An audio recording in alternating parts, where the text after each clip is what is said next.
Cellphone tower மீது ஏறி நின்று அளப்புறையில் ஈடுபட்ட நபரை காவல்துறையினர் மற்றும் தீயணைப்பு படையினர் அவரது மகனை அனுப்பி மீட்ட சம்பவம் பரபரப்பை ஏற்படுத்தியது. தென்காசி மாவட்டம் சங்கரன்கோவில் அருகே உள்ள குருக்கள்பட்டி கிராமத்தைச் சேர்ந்தவர் தங்கராஜ். இவர் குருக்கள்பட்டி பகுதியில் அமைந்துள்ள செல்போன் டவர் மீது ஏறி அளப்புறையில் ஈடுபட்டார்.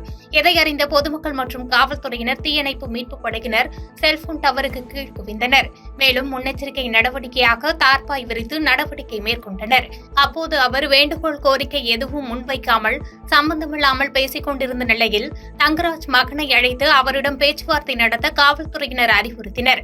அதைத் தொடர்ந்து தனது அப்பாவிடம் சமரச பேச்சுவார்த்தை நடத்தி சுமார் 1 மணி நேர போராட்டத்திற்கு பிறகு கீழே பத்திரமாக தங்கராஜை அழைத்து வந்தார். தொடர்ந்து தங்கராஜ் பத்திரிகையாளர்களை சந்திக்க வேண்டும் என கூறிய நிலையில் அவரது மகன் யாரும் வீடியோ பதிவு செய்ய வேண்டாம் என்று வீடியோ சேகரித்த செல்போன்களை தட்டிவிட்டு அங்கிருந்து தனது அப்பாவை அழைத்து சென்றார். மேலும் போலீசாரின் முதற்கட்ட விசாரணையில் தங்கராஜ் மனநல சிகிச்சை பெற்று வருவதும் 2வது முறையாக இதுபோன்ற செயலில் ஈடுபடுவதும் தெரியவந்தது.